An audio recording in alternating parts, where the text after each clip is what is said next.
네, 안녕하세요. 반갑습니다. 돈마네TV의 한노 대표입니다. 자, 오늘은 또 특강 시간이에요. 주제가 좀, 화끈한데요. 최근에 공구우먼이라는 기업, 우리 약간 좀, 음, 몸무게가 좀 나가시는 분들을 위한, 그런 의류를 만드는 기업입니다. 근데 이 기업이 정말로 사업을 잘해서 막 이렇게 급등한 것이 아니고요. 특별한 이유로서 급등을 했습니다. 최근에 노토스라는 기업도 1000%씩 급등을 했죠. 자, 요즘에 이제 그런 어떤 시장을 하나가 어떻게 뭐가 생기게 되면 따라하는 수성이 있어요. 최근에 이제 그래서 이제 그와 비슷한 종목들이 좀 계속 나오고 있는 그런 과정이기 때문에 어떤 이유에서 급등했는지 그 모습을 한번 보도록 하겠고요. 일단 그 전에 공구먼이라는 주가가 얼마나 올라간지 한번 보도록 하겠습니다. 자, 공구먼 주가 1000%라는 정말 어마어마한 상승을 했습니다. 바로 여기서부터 5천원대에서 5만원대까지 10배를 끌어올렸습니다. 두 달 남짓한 말도 안 되는 상승이 나타난 거죠. 왜 이런 게 가능했느냐라고 보게 되면요. 일단 세력의 유입이라고 봐야 되겠죠. 어떤 빌미를 만들어내고 세력이 유입된 거고요. 그 스타트를 건 기업이 바로 이제 노토스라는 기업이 있었습니다. 노토스라는 기업도 4,000원대에 있던 주가가 4만 원까지 딱 10배 정도 상승을 시켰습니다. 어떻게 가능했느냐 한번 보도록 하겠습니다. 이것 자체가 호재는 아닌데 호재인 것처럼 만드는 그런 세력들의 수법이다라고 보겠습니다. 바로 무상증자라는 부분인데요. 예전에는 거의 없었던 그런 형태의 무상증자입니다. 보통 우리가 무상증자를 하게 되면 1대1이 대부분이에요. 1대1. 한 주당 한 주 주는. 근데 요즘에는 1대1 무상증자는 호재로 받아들이지도 않습니다. 5대1 이상 돼야 주가 급등하는. 200%도 요즘에는 잘 안 가더라고요. 자, 어떤 현상인지 한번 알아보도록 하겠습니다. 무상증자로 인해서 주가가 급등하는 이유입니다. 일단 첫 번째로 뭘로 좋다고 하느냐 보게 되면 무상증자는 이제 그런 거죠. 우리가 유상증자 같은 경우는 이제 돈을 받는 거예요. 근데 무상증자는 말 그대로 회사에 돈을 이제 유보해 놓은 부분이 있을 겁니다. 특히 신규 상장주 같은 경우는 어떻습니까? 돈이 들어왔죠. 상장 받았으니까요. IPO를 했기 때문에 돈이 들어왔을 겁니다. 그게 산에 유보되어 있을 거죠. 시내 산에 유보되어 있는 돈이 있어요. 그 돈으로 자본금을 늘리는 겁니다. 자본금은 뭐라 그랬죠? 자본금은 주식수 곱하기 액면가가 되는 거예요. 그래서 1대1 무상증자라고 하는 것은 한 주당 한 주를 주는 거죠. 1대5는 한 주 갖고 있으면 5주를 더 줍니다. 대신 주가가 그만큼 빠지는 거죠. 예. 그래서 한 주당 한 주 주게 되면은 주가가 만 원짜리가 5천 원 되겠죠. 그게 바로 권리라기 하는 거예요. 자, 그럼 어떻습니까?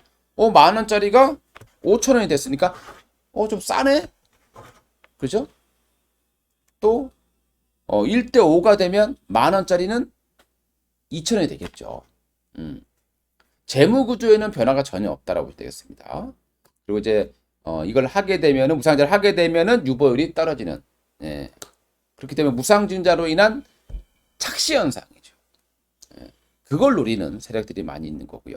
그 다음에 무상증자를 하게 되면 유동성이 증가하게 됩니다. 증가를 하게 되는 거죠. 근데 거래되는 거래대금 똑같겠죠. 5만 원짜리 만주 거래되나 만 원짜리 5만 주 거래되나 똑같은 거 아니겠습니까? 그냥 착시 현상이라 보시면 될 것 같아요. 그리고 잉여금이 사내 잉여금이 자본금으로 전환되는 거죠. 그러니까 이거는 자본금을 전환되게 되면 뺄 수가 없기 때문에 좀 안전하게 보호된다라는 그런 효과가 있다라고 보시면 될 것 같습니다. 그러면 최근에 이제 이 공구먼이라는 업체가 폭등을 했던 이유, 바로 역대 최대의 무상증자 발표한 거죠. 그런 기업이 출연한 겁니다. 바로 노토스라는 기업이죠. 1대 8입니다. 한 주당 8주의 무상증자를 주는 거예요. 이런 적이 없었다라는 겁니다. 그러다 보니까 주가가 이제 10배 가까이 급등했던 부분이고요. 이것이 이제 하나의 테마를 만들어낸 것이고, 그러 다음에 바로 공구먼이라는 업체가 폭등을 했다라는 겁니다. 자, 그럼 우리가 여기서 공통점을 알아서 또 이걸 할 수 있는 그런 가능성 있는 종목을 뽑아내서 오르지 않았을 때 여러분들 무상증자라는 기업들은 거의 대부분이 어떻게 됩니까? 결과는 수직 하락이에요. 그러니까 권리락 나오고 주가가 고점을 형성하면 반등파가 있는 것이 아니라 거의 수직 하락하는 거죠. 한번 보겠습니다. 얼마나 위험한지 보세요. 이 노토스라는 종목을 보겠습니다. 급등할 땐 잘 갑니다. 그리고 급락했다가 어떻습니까? 반등이 없죠. 예. 이게 굉장히 위험한 기업의 어떤 성장성이나 여기에 변화가 없는데 세력의 유입으로서 올라왔기 때문에 그런 형태가 발생. 최근에 보면 원방테크라는 업체도 보게 되면 얼마 전에 이제 원방테크라는 업체도 한 적이 있었어요. 과거에 여기 보시게 되면 2대1 무상증자였습니다. 2대1 200%를 준 거죠. 급등했다가 그냥 수직으로 떨어집니다. 그리고 제대로 반등도 나오질 않아요. 그리고 CN투스 성진이라는 기업도 한번 보겠습니다. 어떻습니까? 한번 올렸다가 권량 나오고 그냥 수직입니다. 자, 그러니까 여러분들 괜히 공구음원 같은 종목들 급등했는데 이제 와가지고 그런 종목들 절대 눈독 들지 마시고요. 그리고 고점 대비해서 뭐 반토막이 났다고 해서 많은 분들이 또 와 5만 원짜리가 2만 5천 원 가니까 싸다고 생각하죠. 절대 그렇게 매매하시면 안 됩니다. 무상증자가 권리락이 나오고 했던 종목들은 그때부터 그냥 수직하락으로 나오는 경우가 많습니다. 고점을 찍었다라고 생각이 들면 거의 수직하락이에요. 자, 그러면 이제 오르지 않았던 종목들 중에서 앞으로 할 만한 가능성이 높은 기업을 어떻게 뽑아내는지를 알아내서 그런 종목들을 뭐 바닥에 있을 때라던가 선침해하는 그런 방법이 괜찮겠죠. 최근에 그렇기 때문에 그와 비슷한 종목들이 무상증자를 하지 않았음에도 불구하고 상한가를 가는 이런 모습도 나오고 있습니다. 자, 조건 한번 보도록 하겠습니다. 자본금 대비해서 자본 총계가 500% 이상이어야 된다. 5,000%, 500%, 5배가 아니라 50배. 자, 고치겠습니다. 50배. 자, 이게 무슨 말이냐면요. 한번 잘 보세요. 한번 노토스라 정말 예를 보고 공구음을 한번 보도록 하겠습니다. 공구음을. 공구음을 예를 한번 들어볼게요. 이게 무슨 얘기냐면 왜 그래야 되는지 한번 말씀드리겠습니다. 자, 여기 보시게 재무제표가 있어요. 재무제표. 네, 클릭을 하게 되면요. 여기 쭉 나옵니다. 쭉 내려보시고 여기 이제 자산 항목 재무구조에 보시면 자산. 우리가 자본이라는 것은 자산 플러스 부채잖아요. 그래서 자산하고 부채를 쭉 나오던 자본 총계라는 것이 자본 총계가 요거예요. 요게 나오는데요. 여기 밑에 보게 되면 자본금이라는 게 있어요. 여기 뭡니까? 액면가 곱하기 주식수. 그러니까 액면가가 굉장히 낮았겠죠. 공고문 같은 경우는 그죠? 액면가 100원짜리 300만 주 3억 이렇게 되는 겁니다. 자, 그래서 발행을 했었고요. 자본금이 480억, 10배가 넘어가죠. 10배가 100배가 넘어갑니다. 10배면 40억이 되는 거고요. 100배. 그러니까 1000%가 되나요? 그러니까 1000%, 그러니까 5000%, 그러니까 50배. 꼭 10배까지는 필요가 없는데 100배까지는 필요가 없는데 50배 정도까지라도 만족한다면 괜찮습니다. 그러니까 이거보다 얘가 많아야 된다는 거죠. 압도적으로 많아야 됩니다. 자, 그리고 잉여금이 어떻습니까? 이게 이제 사내 잉여금이 여기 있어요. 잉여금이 계속 흑자가 나야 된다는 조건이 필요합니다. 흑자가 나야 되겠죠. 그래야 재무 비율을 가서 여기 오른쪽 재무 구조를 재무 비율을 눌러보시게 되면 자, 여기 보시게 되면 이제 유보율이라는 게 나옵니다. 유보율은 보시게 되면 뭐라고 나옵니까? 자본금 대비해서 사내 유보되어 있는 금액 그 비율이거든요. 그러니까 13,000%라는 게 나오게 되는 거죠. 어마어마하게 많습니다. 그러니까 공도 꼭 13,000은 필요는 없어요. 저 유보율이 높을수록 그리고 자본금 대비해서 자본 총계가 압도적으로 많을수록 이런 대규모 무상증자를 할 가능성이 상당히 높습니다. 유보율 3000% 이상이어야 되고요.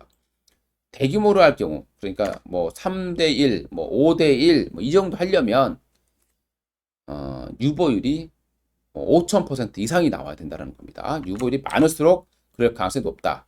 근데 뭐 쉽게 얘기해서 옛날부터 있던 기업들이 있어요. 신규 상장주가 아닌 그 기업들 지금까지 무상자를 안 했는데 뭐 10년, 뭐 5년, 10년 동안 무상자를 안 했는데 지금 와서 하겠냐? 가능성이 좀 희박하겠죠. 그러니까 최근에 보면 어떻습니까? 공통점들이 약간 상장한 지 얼마 안 된 기업들에서 신생 기업들에서 그런 게 많이 나오고 있다는 거군요. 자, 그리고 자본금은 10억 이하여야 됩니다. 왜 그러느냐? 자, 여러분들 보세요. 자본금이 뭐 30억짜리야. 근데 5대1 하면 얼마입니까? 150억이 되는 거잖아요. 그죠? 5배를 하는 거니까 자본금이 무상자 5대1 하면 5배가 늘어나게 되겠죠? 150억이 되는 거예요. 그러면 자본금이 너무 많아지면 어떻게 됩니까? 나중에 자본 총계보다 자본금이 비슷해지면 나중에 조그만 손실 나도 자본 잠식이 들어갈 수 있겠죠. 예. 그렇기 때문에 이 자본금이 적을수록 대규모로 할 가능성이 높은 거예요. 공구음원은 자본금이 4억이었어요. 그러니까 5배를 해도 자본금이 20억밖에 안 되죠. 보통 상장 기업들의 평균적으로 보게 되면 자본금이 보통 2, 30억 다 넘어갑니다. 상장할 때. 뭐 40억 넘어가는 게 태반이고요. 네. 그러니까 이 자본금이 낮아야 된다라는 거예요. 그런 걸 찾으셔야 됩니다. 자본금이 낮을수록 신규 상장 종목일수록 그리고 유보율이 높을수록 이런 대규모로 무상자를 할 가능성이 높다고 볼 수 있고요. 그리고 주가가 높아야 돼요. 자, 주가가 높아야 됩니다. 뭐 8,000원짜리가 5대1로 무상자를 하게 되면 1,000원대로 떨어져요. 그러면 또 기업 신뢰도가 떨어집니다. 저가주가 되는 거잖아요. 보통 보면 주식수는 적어요. 발행 주식수는 1,000만 주 이하여야 돼요. 그리고 주가가 높을수록 그러면 어떻게 됩니까? 5만원, 뭐 4만원, 뭐 9만원 이렇게 되면 어떻게 될까요? 5분을 낮춰도 많은 데가 되겠죠. 그래서 그런 공통점을 많이 가지고 있습니다. 그리고 유동주식 수가 적어야 되겠죠. 그래야 명분이 있는 겁니다. 주식수를 좀 유동성, 거래량이 있게 만든다라는. 그래서 이런 어떤 그 공통점들을 가지고 있는 거고요. 그리고 1년 전후에 어떤 신규 상장주들에서 많이 하더라는 거 참고해 보시면 될 것 같고요. 최근에 CN2 수성진이 1대2, 동구바이오제약이 1대2, 실리콘2 5대1, 그리고 지니너스 2대1, 랩지노믹스 1대2 이 정도의 무상자를 발표를 했습니다. 그리고 대규모 무상자였던 기업들 보세요. 원방테크 1대2, 노토스가 8대1입니다. 자, 보세요. 노토스 재무제로 보겠습니다. 자, 공구음원 어때요? 아까 공구음원이 자본금이 4억이에요. 유보율이 10,000%였습니다. 노토스 보겠습니다. 자, 노토스를 보게 되면 자본금이 8억이에요. 8억. 자본 총계가 700억입니다. 거의 100배죠. 100배 정도 나오고 있습니다. 재무 비율 봐서 유보율을 보면 8,000%죠. 그래서 노토스는 8배 정도의 무상자를 한 거죠. 자, 그리고 최근에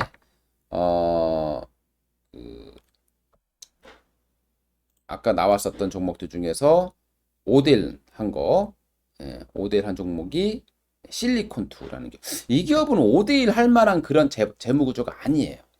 이렇게 보시면 되겠고요. 그리고 최근에 이제 좀 많이 하는 종목들 모아데이터가 5대1을 했습니다. 그러니까 모아데이터를 한번 보겠습니다. 모아데이터 자본금을 잘 보세요. 일단 제일 중요한 게 자본금이에요. 자본금이 낮아야 대규모로 무상자를 할 가능성이 높아지는 거죠. 자본금이 27억입니다. 모아데이터 27억. 그리고 10배 이상 많은 상황이고요. 재무 비율이, 유동 비율이 1100%. 이 종목은 조금 역시 좀 낮아 있는 상황에도 불구하고 좀 진행을 좀 했다라고 되겠고, 최근에 조강 IRI 이 종목도 했습니다. 조강 IRI 이 종목도 역시 대규모 유상자 발표했는데요. 이 종목도 보게 되면 자본금이 75억, 자본 총계가 900억 정도, 10배 이상 많은 그런 모습을 보여줬습니다. 자, 그러니까 최근에 이제 이런 어떤 비슷한 공통점을 가지고 있는 K옥션 2대1 했고요. 그리고 실리콘2, 지니너스, CN2 성진 이런 기업들이 다 무상자를 했던 그런 기업들입니다. 자, 이런 공통점을 찾아보시고 최근에 보면 그래서 조선선제라는 기업이 기대감으로 올라갔어요. 자, 조선선제 기대감으로 올라간 거죠.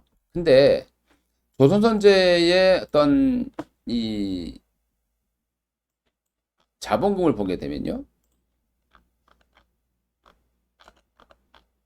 자, 6억이에요. 자본 총계가 1200억입니다. 200배가 많은 거죠. 재무비율로 봤을 때 유보율이 23,000%입니다. 뭐 이것만 본다라면 무상증자를 할 가능성이 압도적으로 높아 보이죠. 근데 제가 볼 때 과연 할까? 의심은 좀 듭니다. 이게 이제 상장한 지가 굉장히 오래된 기업이에요. 지금까지도 안 했는데 상장한 후 지금까지도 무상자를 한 번도 한 적이 없는데 과연 지금 하겠습니까? 글쎄요, 뭐 그건 좀 뚜껑을 열어봐야 되겠습니다. 이런 조건들은 다 좋은데 앞에서 봤던 최근의 공통점들을 보게 되면 상장한 지 얼마 안 된 기업 또는 이 자본금을 늘려야 된다는 것은 뭐냐면 우리가 자본금을 왜 늘려요? 뭔가 성장하려고 좀 사업을 확장해 보려고 이래 자본금 늘리지 않습니까? 그래서 보통 우리가 유상증자를 하게 되는데 그러니까 뭔가 좀 성장성이 있어야 되는데 조선선제 같은 경우에는 그럴 이유가 별로 없어요. 이 업체는 과거부터 그냥 전통적으로 하나 사업만 그냥 쭉 키워놓은 기업입니다. 그러니까 이런 기업들은 의외로 재무구조는 좋지만 이런 재무구조를 가지는 게 맞습니다. 그런 게 아니라 신규 상장 종목 중에서 뭔가 투자를 할 만한 그런 기업들, 뭔가 외형 성장을 해야 될 만한 기업들, 해외 진출을 한다거나 이런 기업들 중에서 그런 유보율이라던가 이런 조건을 만족하는 그런 기업들을 공략하셔야 확률을 좀 높일 수 있지 않을까라고 생각을 합니다. 최근에 이제 그런 기대감으로 상한가를 간 종목이 모비릭스라는 기업이 있었어요. 모비릭스 한번 보겠습니다. 모비릭스의 유보율이 7,000%입니다. 그죠? 7,000%예요. 그리고 재무제표 봤을 때 자본 초기가 700억입니다. 그리고 자본금이 10억이에요. 그러니까 이런 조건들을 만족했다라는 거죠. 그러다 보니까 매수세가 밑에서 상한가를 만들어 버린 겁니다. 그냥 그런 유행에 따라서 지금 당장 무상제를 안 했는데 그런 비슷한 조건을 가지고 있으니까 이게 상한가를 만든 거죠. 최근에 비슷하게 갔던 또 상한가를 만든 기업이 또 우리 그 의자 만드는 기업 하나 있습니다. CD즈라는 기업이에요. 근데 CD즈도 상한가를 가긴 했지만 글쎄요. 뭐 이 기업이 투자를 막 할까요? 그죠? 주가도 높아야 되고 주식수가 200만 주고 5만 원이니까 뭐 할 가능성은 상당히 높은 기업 중에 하나가 되겠죠. 그러니까 최근에 이렇게 올라왔어요. 유보율이 6,500%고요. 자, 그리고 자본 총계가 600억대. 자, 그리고 자본금이 10억이니까. 그러니까 이런 어떤 조건들을 만족했던 기업들이 최근에 세력이 참 눈이 빠르죠. 그래서 그런 부분들이 있었다. 뭐 쫓아가서 매매하는 건 안 되겠지만 아직도 뭐 그런 종목들이 남아있지 않을까. 또는 이런 종목들 중에서도 충분한 눌림목이 나와준다라면 사서 기다려야 돼요. 언제 할지 모릅니다. 그렇죠? 중장기 투자가 필요한 그런 상황이 될 것 같고 오늘은 무상증자의 어떤 공통점들 한번 알아봤고요. 근데 제가 볼 때는 정말 대규모로 하려 그러면 이 자본금이 좀 5억대, 뭐 10억 이하인 경우가 확실히 좀 가능성이 높다. 이렇게 좀 보시면 될 것 같습니다. 워낙 그 무상증자 가지고 장난을 쳤던 기업들이 많이 있어서 여러분들 조심해야 될 거 다시 한번 말씀드릴게요. 자, 그럼 무상증자를 하는 기업은 어떻게 매도를 해야 되느냐라는 싸움이죠. 권리락 전에 주가가 급등했다. 권리락은 뭡니까? 무상증자, 즉 주가가 반토막 나는 날이에요.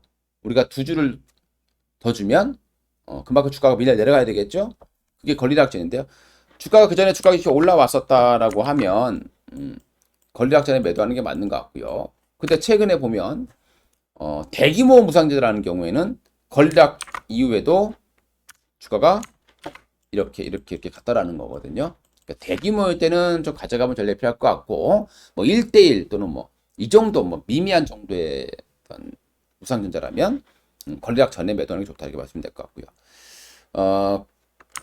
권리락 효과로 보통 또 주가 급등을 해요. 권리락 나오는 날 주가 보통 급등을 합니다.